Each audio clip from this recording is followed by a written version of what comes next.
Le agradecemos a Jorge Aljovín, consultor y analista político, que nos haya aguantado en esta entrevista. Estábamos escuchando al gobernador de Jalisco. Tu opinión, Jorge, como consultor, analista político, me gustaría mucho conocer tu primera opinión en relación a esto que acaba de decretar el gobernador de Jalisco, para posteriormente hablar de otro tema que tiene que ver con la postura de estos gobernadores federalistas. Muy buenos días, Víctor. Efectivamente es una medida importante, sobre todo porque hace algunos días tuvimos la muerte lamentable del senador de la República, Joel Molina. Me parece que en este sentido tenemos que ser responsables con el uso de la pandemia, tenemos que establecer medidas protectoras y sobre todo de cara a este rebrote que se va a generar en la población. Me parece que esta es una medida responsable y sobre todo habrá que ir alertando no solamente en Jalisco, sino que tenga un efecto expansivo a lo largo de toda la República para lograr medidas de contención efectivas.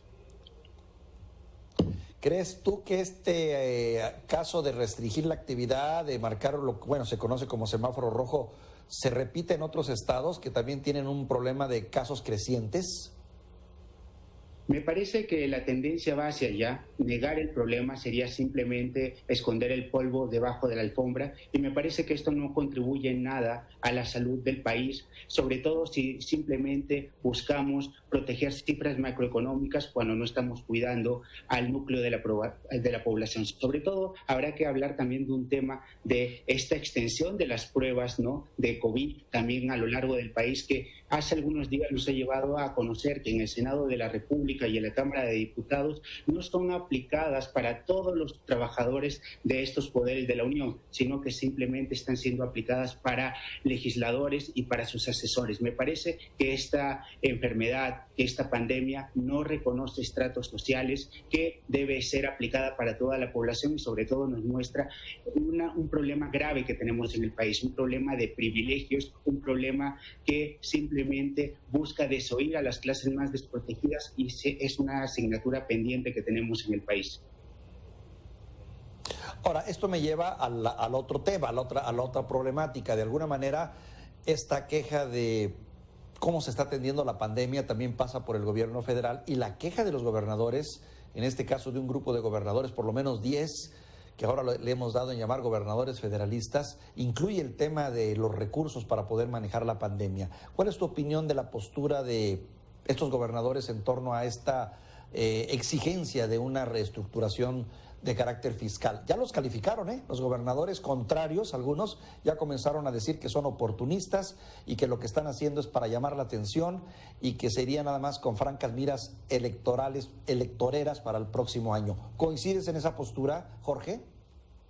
Mira, no coincido en esa postura en el sentido de que no tomar en cuenta estos reclamos, esta apertura de este diálogo que debemos tener a nivel nacional, nos puede llevar, no lo veamos muy lejos. Hace pocos días tuvimos un cambio de la Constitución en Chile, donde en su momento solamente un cambio, un alza del 3% de la tarifa del metro en su momento, que equivalió a 30 pesos, llegó un cambio constitucional. Esto no lo debemos tomar en serio, sobre todo porque cuando se desoye, cuando no se escucha a las entidades federativas en su aporte a la federación, me parece que esto puede llevar a una narrativa de amigo-enemigo, donde simplemente se busque descalificar al otro y sobre todo desinformar a la ciudadanía. Habrá que decirle a la población que no se está hablando de salirse del pacto federal, porque justamente estamos en una nación que es federalista, de acuerdo al artículo 40 constitucional, sino lo que se está hablando es reformar la ley de coordinación fiscal, que se refiere a los ingresos que se obtienen de los tributos, de los impuestos, y que son repartidos y que son distribuidos dentro de las entidades federativas. Ahí es donde está el cambio, no está el cambio de la Constitución, y sobre todo hay un componente político que no hay que desconocer, pero también habrá que hablarlo en este sentido. Si no se habla de estos temas hoy por hoy, si no se discuten, podemos llegar a hay un nuevo Congreso Constituyente donde tengamos una nueva Constitución y que nos enfrente y nos polarice aún más de lo que estamos al día de hoy. Mencionas el caso de Chile y me llama la atención porque hasta donde yo tenía información, Chile en este momento era uno de las, digamos, de los países mejor desarrollados, que ha tenido un crecimiento más interesante en América Latina y con una clase media muy fortalecida. Y esta reacción pues también te mueve a la reflexión, ¿no? ¿Qué tanto demandan los chilenos un cambio? Y me lleva a pensar en México. No es la misma sociedad, de ninguna manera. Encuentro yo una sociedad, digamos, más politizada en Chile o más informada. ¿O estoy equivocado, Jorge? Sí, tenemos escenarios efectivamente diferentes, pero habrá que decirlo así. Las cifras macroeconómicas en Chile en su momento escondieron, oscurecieron las diferencias y las fracturas que se dieron al interior de la política y de la sociedad. Esto no nos tiene que pasar en México, esto se debe llevar por los cauces institucionales. Tenemos que apostarle a un verdadero diálogo entre el Ejecutivo y las entidades federativas, más cuando las entidades hoy por hoy reciben más del 90% de sus ingresos por participaciones y transferencias. Me parece que salirse del pacto fiscal no nos llevará a nada bueno, porque esto llevará a la improvisación y sobre todo a una lucha más encarnizada entre la Federación y los estados. Debemos apostarle a un escenario de unidad, sobre todo cuando tendremos las elecciones más que son la renovación de 30 congresos locales, 15 gubernaturas, más de 1.900 cargos de municipios. Por lo tanto, no importando el domicilio ideológico que compartamos, es importante esta elección y a nada bueno nos lleva esta tensión entre el Ejecutivo Federal y las entidades federativas.